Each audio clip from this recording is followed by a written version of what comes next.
equity markets and what's happening in bond markets. And they all have a function with the US dollar, and they all have a correlation to what's going on. Global macro portfolio, you can build portfolios in currencies like you can with equities. So if you're looking to have a dollar play and a gold play, you can trade the dollar from that. If you're looking at a safe haven situation, you can trade the Swiss franc from that. So there's a whole range of doing that. The price behavior of currency pairs. Each currency pair is like a personality. So dollar yen has a different personality to the euro. Euro sterling has a different personality to the pound. And these are little things I'll teach you about, but they're very, very important for trading. Charting and technical analysis. I think that's the key thing that I've been told is that you all love. There's two aspects. Charting and technical analysis is probably the one, and second thing is just reading the Delta Index platform, just the actual prices, and I'll explain about that. Now, just again, for people that weren't here the last time, very simply, in terms of the US dollar, when you have lower commodities, lower interest rates, and lower stock markets, what we call it's lower risk. In other words, the global market is saying that risk is off. So that basically means is that people are not prepared to put their hands in their pocket. Generally, what happens to the dollar is it generally is bought. You would think that higher interest rates would help the US dollar. You would think that risk would help the US dollar. In actual fact, it's the reverse. The yen and the Swiss is the same. So during when you have lower risk, you have higher dollar, higher yen, higher Swiss. And what you have in reverse is that when you have risk, when you see the US stock market going up, you'll actually see the US dollar going down. When you go home tonight or tomorrow, whenever you're looking at your charts, if you basically put up the S&P and you look at when it goes up, and if you can then look at the dollar, you'll find there's a direct correlation there. And you'll also find the same correlation with gold, and in particular with the pound with oil.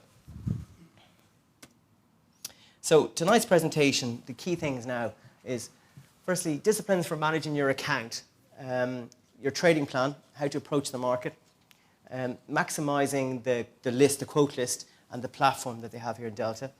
Then again, just the pricing behavior of currencies, just to give you more information about that, and then charts, what I do and what I watch for, and then give you some live trading examples. Okay, so most people have limited capital. Generally, they would have, I'm just saying for tonight, anyway, roughly 10 grand in their account. Most people are fully employed. They're doing something else. Bottom line is, you don't have all day to do this.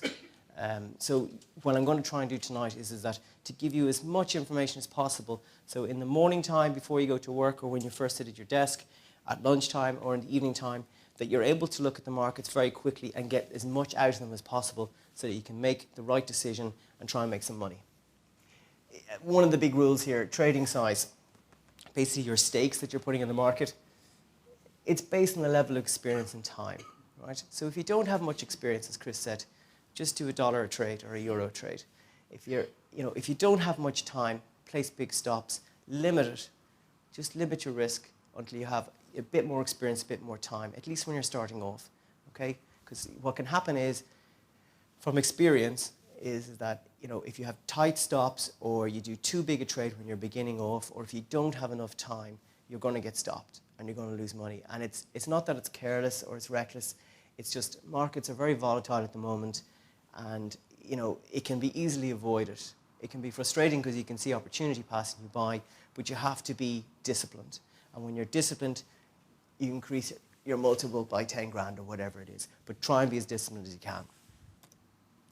Now, in reference to that, I have here just really in terms of call it money management, okay? So basis, for example, for a 10 grand account, I have what I call is a bust ratio. And what a bust ratio means is that how many trades is it going to take for you to lose all your money? Okay? So the best traders in the world, they can have 6 trades without making a profit. And they could have 2 trades making break even, maybe 1 and then a profit. And then their final trade could be a big winner. So really, something like 13, 14 trades is kind of where you want to be. So in other words, if you have 10 grand and you divide 13, you get 750 euros. And that should be sort of like an average amount that you want. You don't have to have 750 at risk in the market. I would encourage probably a little less. But the point is that try and have a number around 13 to 20, especially if you don't have much experience or you don't have much time. because what will happen is that you could easily have 6, 7 trades that are losers. All of a sudden, you've lost 5, 6 grand. Then you're going to be under pressure. You're going to make the wrong decisions. And all of a sudden, you're going to close your account. And you're going to see opportunity walking you by. And the minute you close your account, the market will go the way that you said it wanted to go. And you just end up frustrated. So what you want to do is, before you start, you want to know exactly how much capital you're going to place on a trade. So let's just say, for pure simplicity, you're going to place 500 euros at risk. And the number of points that you're going to place, let's just for here, it's 750 euros. And your maximum stop distance is 250. Your stake level then is 3 euros. So you know every time you do a trade, you're only going to risk 3 euros per point. You'll monitor the trade.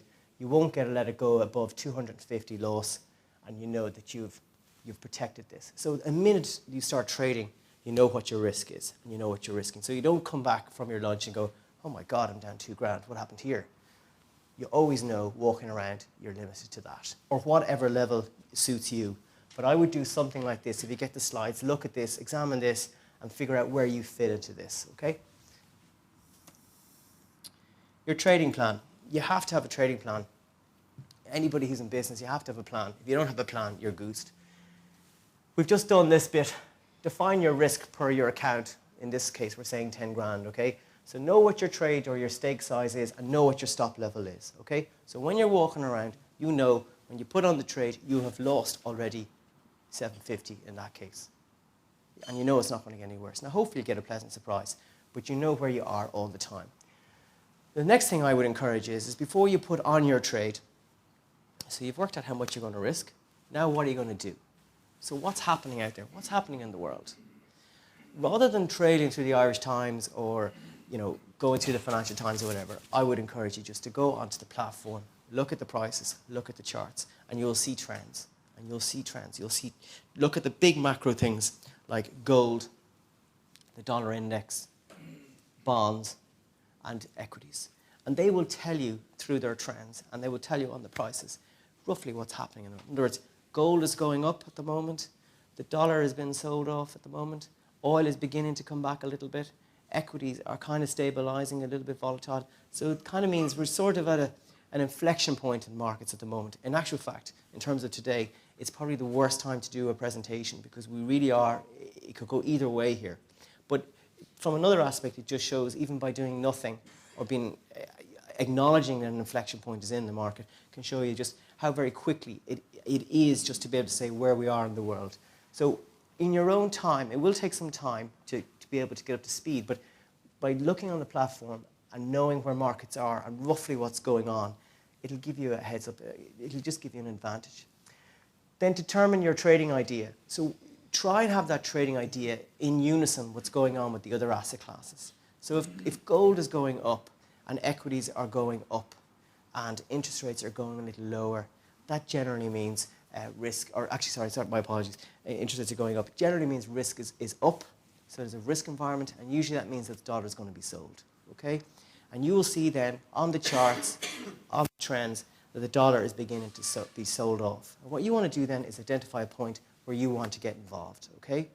I would encourage you to use your charts and pick a point to get into the market rather than trading immediately. So again, it's about your plan and how you approach it. What I would do, I like to just list some of the supporting market events.